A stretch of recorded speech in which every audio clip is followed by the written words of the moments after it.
In Japan, a left-wing demonstrator leads a crowd of supporters in a clamorous protest. The audience is made up of farmers and students. On the face of it, an unlikely alliance, but one that's held firm for more than 10 years on one particular issue: the building of a new international airport to serve the Japanese capital, Tokyo.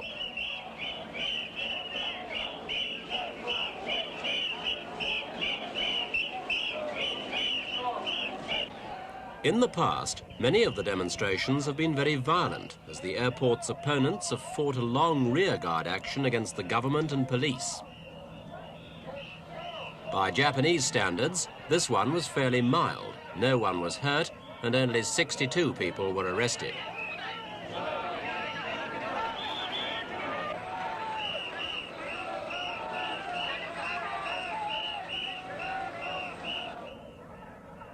This is what they've been protesting about: Narita International, an $800 million project that was supposed to relieve congestion at Tokyo's other airport, Haneda.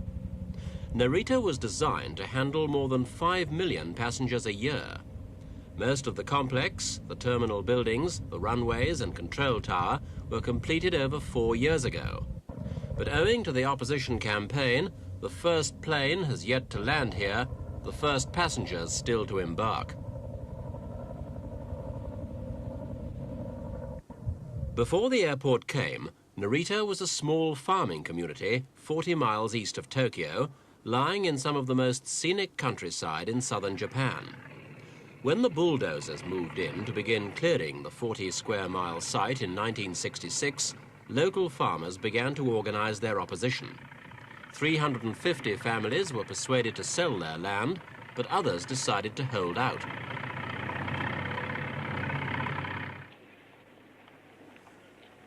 It's unlikely the farmers would have had much success if they had fought their battle alone. But left-wing students took up their cause, opposing the airport on environmental grounds, and also because they believed it would be used as a supply base for the Americans in Vietnam. The students prepared for battle with all the thoroughness of a professional army. In training sessions, units were welded together to form a formidable fighting force, sometimes more than 2,000 strong. The police, for their part, did not underestimate the strength or determination of their enemy. Thousands of riot-kitted men flooded the site to ensure the work went ahead. They were soon in action.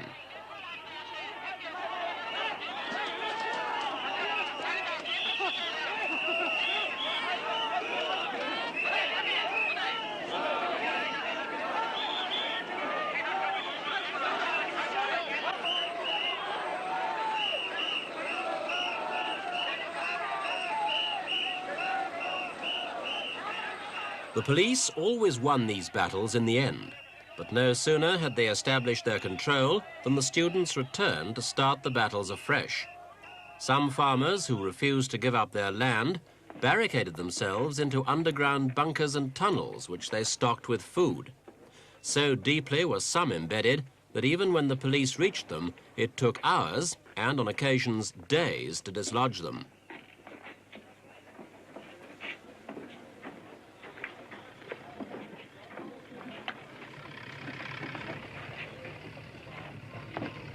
Nearly every phase of the airport's construction had to be completed virtually under siege conditions.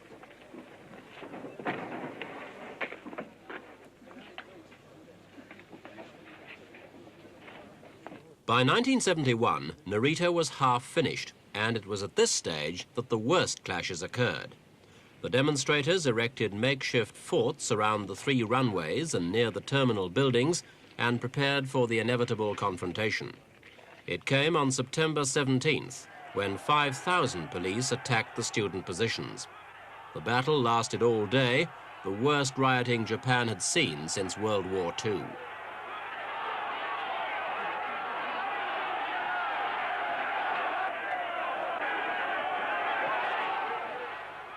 The bitterness and intensity of the fighting, as shown in scenes like these, was even compared with the bloody samurai battles in Japan's medieval history. 3 policemen were killed and over 100 injured.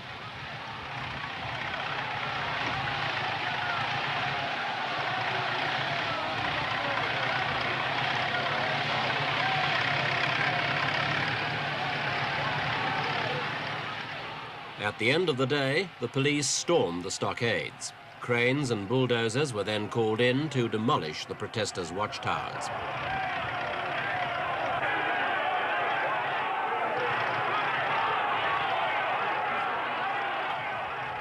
Nearly 400 demonstrators were arrested in that one day's action alone.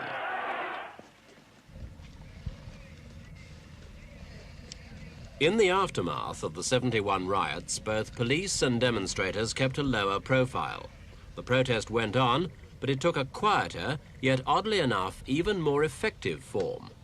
Land just outside the airport perimeter was bought up by the protesters' organization with money raised in a nationwide appeal. Some of it was used for farming, but its main purpose was to support a 200-foot-high steel tower whose legs were embedded in concrete foundations. The tower was less than half a mile from the end of the runway and projected 80 feet up into the flight path of any plane approaching or taking off. From this vantage point, the protesters watched as the authorities began to construct a road to the tower, down which, one day, they'd send cranes and bulldozers to topple the last stronghold of the airport's opponents.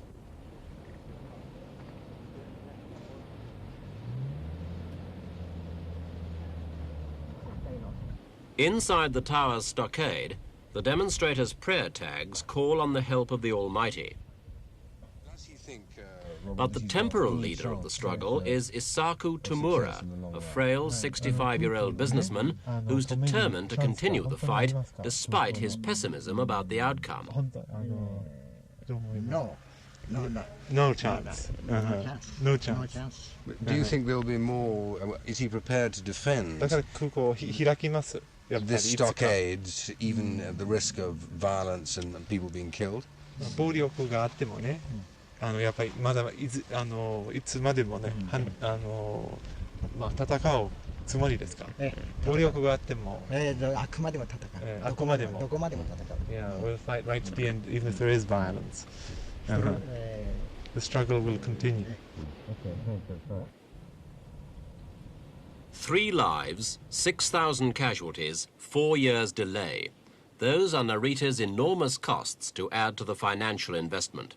And that's not all. New hotels nearby are losing money.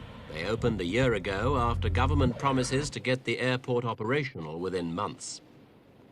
The climax of a decade's dispute is now approaching. At least 30 demonstrators plan to cling to the tower as it's brought down, a final, almost certainly suicidal act of defiance, but one it seems the government will have to accept as the final payment for Narita International.